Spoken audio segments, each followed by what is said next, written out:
और यार बढ़िया सब बताओ। हालचाल सही चल रहा है। सोचे तो थे यार 17 जुलाई को हम वीडियो डालने का, लेकिन 2 दिन पहले डाल रहे हैं। अभी बताते हैं क्या है, पहले टॉपिक पढ़ लो। यार सिप्री की रिपोर्ट एक आई थी ना, हम लोग सबने पढ़ा था इसको। और इस रिपोर्ट में एक चीज़ हाईलाइटेड थी कि इंडिया अपना न्यूक्लियर वॉरहेड का 12 न्यूक्लियर वॉरहेड को माउंट कर दिया है। माउंट कर दिया है मतलब रेडी टू फायर मोड में रखा है। न्यूक्लियर वॉरहेड को फायर करने के लिए जो भी मिसाइल या बॉम्बर का हम इस्तेमाल करते हैं ना, उसके आगे इसको माउंट कर देना कि ये रेडी टू फायर मोड में है। तो ये सिप्री की रिपोर्ट जो बताती है ना कि कौन सा देश वेपन्स पे, डिफेंस पे कितना खर्चा कर रहा है, तो वही रिपोर्ट इस बार की ये बता रही है कि इंडिया अपने 12 न्यूक्लियर वॉरहेड्स को माउंट करके रखा है, डिप्लॉय कर रखा है, रेडी टू फायर मोड में रखा है, जो कि आज तक कभी नहीं रखता था। हालांकि भारत सरकार ये नहीं कह रहा है कि हम डिप्लॉय करके रखे हैं या नहीं रखे हैं, वो कुछ बोल ही नहीं रहा है। ऑब्वियस सी बात है, सरकार बोलेगी नहीं, नेशनल सिक्योरिटी का मैटर है ना। ये रिपोर्ट बताती है कि 12 न्यूक्लियर वॉरहेड्स डिप्लॉयड हैं, रेडी टू फायर मोड में हैं इंडिया के तरफ से, जो कि आज तक नहीं होता था। अब ये रिपोर्ट ठीक भी हो सकती है, गलत भी हो सकती है, इसका एक अलग एंगल है, लेकिन इससे एक टॉपिक तो निकल ही गया, इंडिया का इवॉल्विंग न्यूक्लियर डॉक्ट्राइन। ठीक। और सिप्री की रिपोर्ट इंपॉर्टेंट होती है, तो सिप्री की रिपोर्ट ने अगर कहा है 12 न्यूक्लियर वॉरहेड्स डिप्लॉयड हैं, माउंटेड हैं, रेडी टू फायर मोड में हैं, तो इंडिया का इवॉल्विंग न्यूक्लियर डॉक्ट्राइन से इस बार मेंस में सवाल आ सकता है। वैसे भी दुनिया की हालात ठीक लग नहीं रही है। ठीक। तो इंडिया अब डॉक्ट्राइन देखने से पहले थोड़ा सा बेसिक देखो कि हम न्यूक्लियर स्टेट बने कैसे। तो सबसे पहला न्यूक्लियर टेस्ट हम पोखरान 1 1974 इंदिरा गांधी की सरकार के समय किए थे, हम सब जानते हैं। लेकिन ये पूरी तरीके से सक्सेसफुल नहीं रहा ड्यू टू यूरेनियम ग्लिच, वो जो पूरी तरीके से इनरिच यूरेनियम हमको नहीं मिला था। फिर पोखरान 2 1998 में अटल बिहारी वाजपेयी के सरकार में हम सक्सेसफुली टेस्ट भी कर लिए और खुद को न्यूक्लियर स्टेट डिक्लेयर भी कर दिए। अब आ जाओ, अब इसके बीच भी बहुत कहानी हुई थी। 1974 से 1998 तक अलग अलग सैंक्शंस लगे, वेस्टर्न सैंक्शंस, फिर हमने बड़े जुगाड़ से इसको किया था टेस्टिंग इसकी, तो वो एक अलग टॉपिक बनता है। फिलहाल के लिए इसको लिंक करते हैं। तो इंडिया का न्यूक्लियर डॉक्ट्राइन है क्या? अब तो हम न्यूक्लियर स्टेट बन गए, बनने के बाद अपना कुछ न्यूक्लियर डॉक्ट्राइन रखेंगे ना कि हमारे न्यूक्लियर प्रिंसिपल्स क्या होंगे। तो पहला प्रिंसिपल है नो फर्स्ट यूज, NFU। हम पहले इस्तेमाल नहीं करेंगे, हमारे तरफ से न्यूक्लियर वेपन पहले फायर नहीं किया जाएगा। लेकिन अगर हम पे किसी ने फायर किया है तो ऐसा भी नहीं है कि हम चुपचाप देखेंगे, रिटेलिएट जरूर करेंगे। ठीक। दूसरा है क्रेडिबल मिनिमम डेटरेंस हम स्टैब्लिश करेंगे, मतलब हमारी डेटरेंस मतलब एक तरीके की स्ट्रेंथ, अपनी स्ट्रेंथन करना, कि अपनी बात को मजबूती से रखना कि हाँ मेरा डेटरेंस स्टैब्लिश्ड है। मतलब वो कहते हैं ना, मेरे से इस एरिया में परिंदा भी नहीं पर मार सकता है मेरे परमिशन के बिना, तो उसको तुम समझो डेटरेंस से। तो अपनी डेटरेंस स्टैब्लिश करने के लिए तुमको जितना ज़रूरत है न्यूक्लियर वॉरहेड्स का उतना ही बनाओ, और कोशिश करो कि कम से कम में तुम्हारा इफेक्टिव डेटरेंस बना रहे, तुमको कोई थ्रेट या सिक्योरिटी कंसर्न ना हो। तो क्रेडिबल मिनिमम डेटरेंस मतलब हम कम से कम न्यूक्लियर वेपन बनाकर अपनी डेटरेंस को मेंटेन रखेंगे। तीसरा सिविलियन कंट्रोल, मतलब हमारे यहाँ जो न्यूक्लियर वेपन है वो आर्मी के या किसी भी सिक्योरिटी ऑफिसर के हाथ में नहीं है, वो विल ऑफ पीपल के हाथ में है, जिसको तुम पॉलिटिकल लीडरशिप कहते हो। विल ऑफ पीपल क्या है? जिसको तुम वोट दे के सरकार में बनाए हुए हो, जो सरकार चला रहे हैं लोग, तो वो लोग से ही बनते हैं ना। तो सिविलियन कंट्रोल है हमारे न्यूक्लियर डॉक्ट्राइन का। पॉलिटिकल लीडरशिप से ऑर्डर आएगा कि फायर करो, तब फायर होगा। कैसे पॉलिटिकल लीडरशिप से ऑर्डर आएगा कि हाँ फायर करना है, तो ये ऑर्डर फिर न्यूक्लियर कमांड अथॉरिटी के पास जाएगा, उसके बाद ये फायर करती है। ठीक। और एक और चौथा प्रिंसिपल है कि हम पहले इस्तेमाल तो करेंगे नहीं, लेकिन रिटेलिएट करेंगे, ये बताए। और ऐसा रिटेलिएट करेंगे, ऐसा करेंगे कि तुमको दूसरी बार फायर करने का मौका नहीं देंगे। मैसिव रिटेलिएशन, पूरी ताकत लगा के हम रिटेलिएट करेंगे अगर हम पे एक बार फायर आए तो। ठीक। ये हो गया।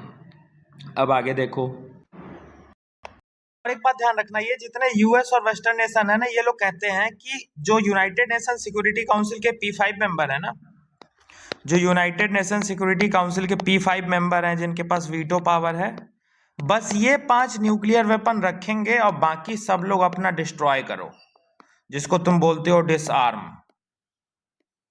इंडिया कहता है नहीं, हम ये बात नहीं मानेंगे, हम डिस्ट्रॉय करेंगे, हम भी अपना न्यूक्लियर वेपन डिस्ट्रॉय कर देंगे, लेकिन कब? जब ये पूरा पांचों और पूरा दुनिया एक साथ डिसआर्म होगा, तब हम भी अपना न्यूक्लियर वेपन को डिसआर्म कर देंगे।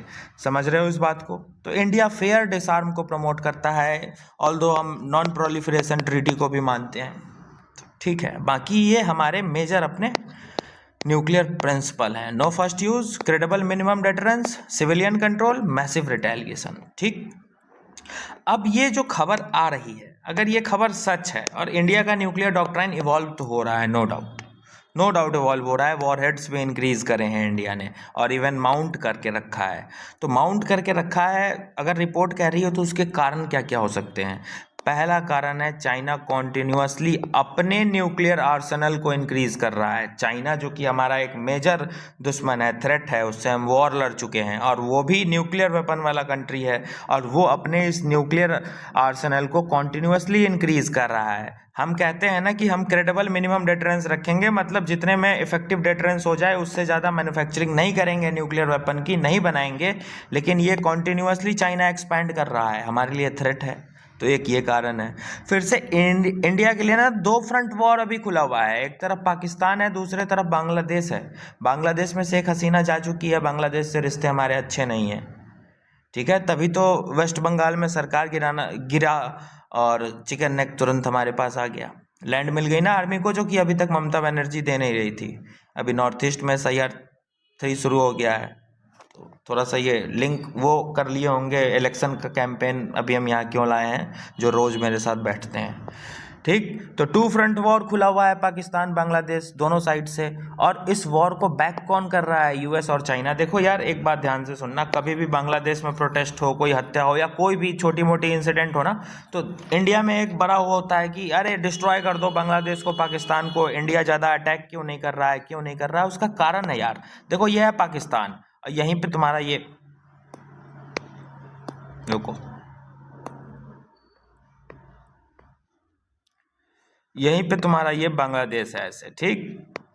इस बांग्लादेश से भी रिश्ते अभी अच्छे नहीं चल रहे हैं, और इससे तो हमेशा से खराब है। अब इन दोनों को डिस्ट्रॉय करना कोई बड़ी चीज़ नहीं है, 2 मिनट में कर देंगे अगर करने पे आया तो, लेकिन ऐसा कर नहीं सकते हैं ना, क्योंकि यहाँ सिर्फ आर्मी और टेररिस्ट ही थोड़ी हैं, ह्यूमंस भी तो रह रहे हैं बांग्लादेश में, इंसान भी तो रह रहा है। अगर पूरा एक साथ डिस्ट्रक्शन करना होता तो 5 मिनट में कर देंगे, और अगर ये कर देंगे तब तो इंडिया पे जीनोसाइड का आरोप लग जाएगा कि इंडिया ने 2 देशों को तहस नहस कर दिया, मासूम औरतें, बच्चे, बूढ़े हो सबको बम मार दिया, पाकिस्तान बांग्लादेश। तो ये हम कर नहीं सकते हैं। अगर हम लड़ेंगे ना पाकिस्तान और बांग्लादेश से, तो हमको कंट्रोल्ड अटैक करके लड़ाई करना होगा।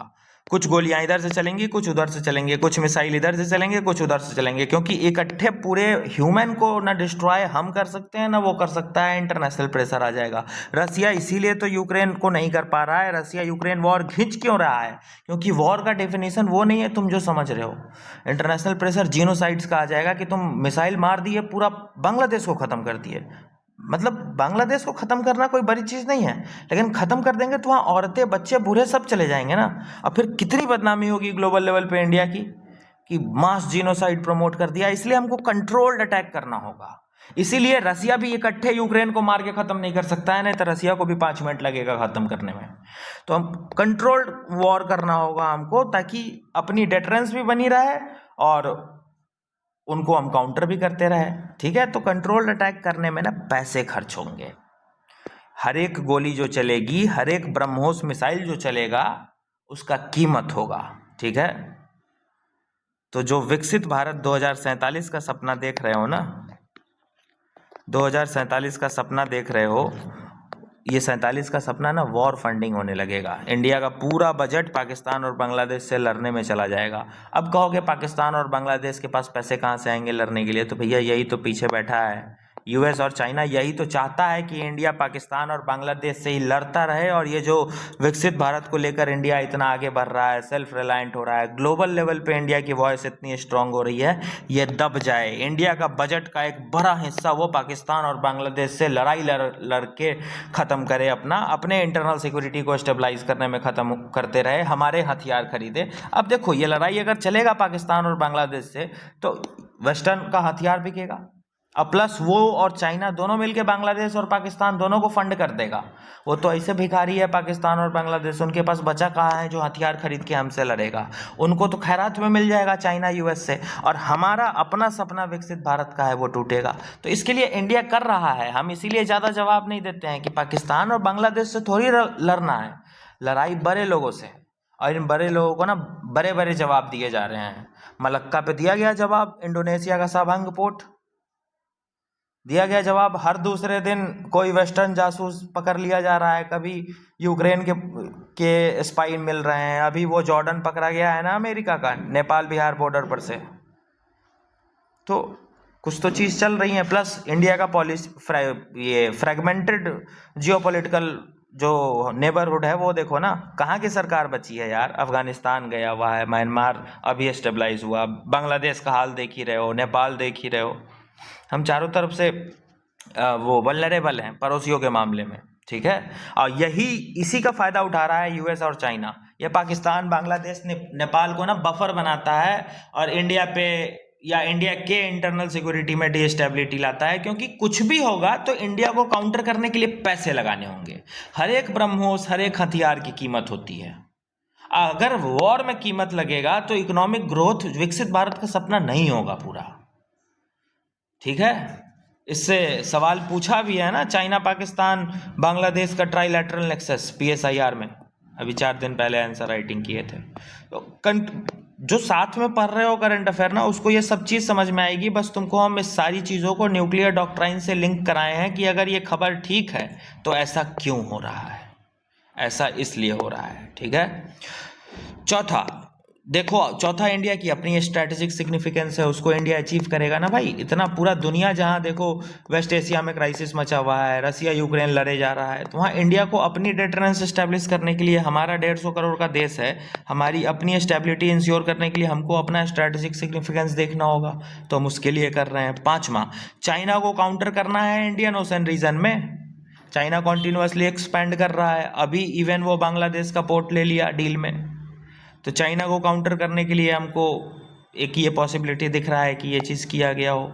और देखो, इंडियन ओशन रीजन में इंडिया खुद को नेट सिक्योरिटी प्रोवाइडर का जो रोल है मिला हुआ है, वो क्लेम करता रहे कि हम ही हैं भैया, इंडियन ओशन से निकलना है या फिर इंडियन ओशन में कोई सिक्योरिटी तुमको दे सकता है तो वो इंडिया है। ऑब्वियस सी बात है भाई, ये तुम्हारा इंडो पैसिफिक का चैनल देखो, ये तुम्हारा पूरा इंडो पैसिफिक है।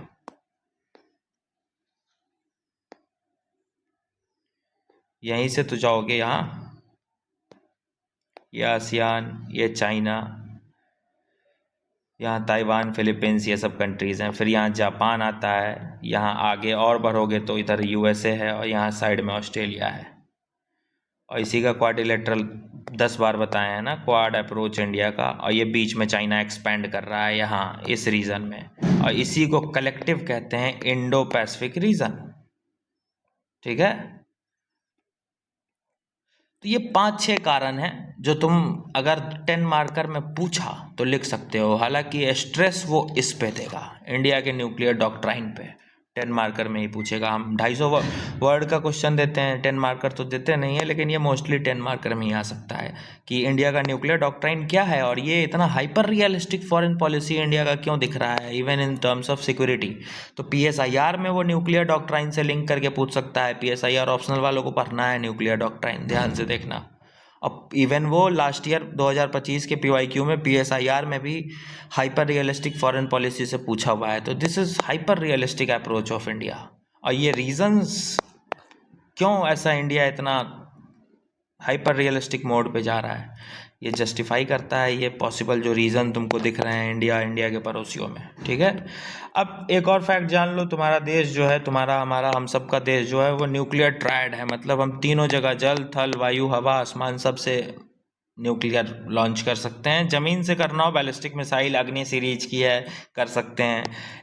एयर से करना हो तो सुखोई है, मिराज है, राफेल है, इन सब से हम न्यूक्लियर वेपन लॉन्च कर सकते हैं। समुद्र से करना हुआ तो हमारे पास न्यूक्लियर पावर सबमरीन्स है, पानी के अंदर से भी, इवन पानी के सरफेस पर से भी अलग अलग फ्रिगेट्स, डिस्ट्रॉयर से K4 K15 सीरीज़ की मिसाइल है जिससे लॉन्च किया जा सकता है। तो हम तीनों जगह से सक्षम हैं न्यूक्लियर अटैक को काउंटर करने में या इवन रिटेलिएट करने में। तो ये था इंडिया का न्यूक्लियर डॉक्ट्राइन, कुछ बेसिक फैक्ट।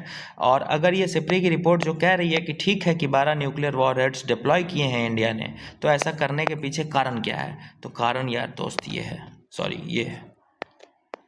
ये ठीक। हाँ, हम बोले थे 17 जुलाई को ऑडियो बनाएंगे, लेकिन 17 जुलाई 2024 को बुधवार था, अब वो बुधवार आज 15 जुलाई को आ गया। तो हम सोचे डेट ना सही, दिन ही एक सही दिन ही चुन लिए हैं बुधवार का। और 2 दिन पहले बनाने का एक और कारण है कि कुछ लोग को पता नहीं है कि टेलीग्राम चलने भी लगा है। उस पर आके लास्ट सीन रिसेंटली दिखेगा, last seen within a week, within a month, हटता ही नहीं है। खैर, करंट अफेयर नहीं आ रहा है यूट्यूब पे, तो इस आकाशवाणी को भी शुरू करने की प्लानिंग चल रही है, बताते हैं 1-2 दिन में। ये आकाशवाणी को बंद नहीं करेंगे, चलेगा यूपी टू एमपी डेली सुबह में, कभी बिहार टू एमपी। चलो क्वेश्चन लिख लेना, मिलते हैं, शुरू करते हैं आकाशवाणी।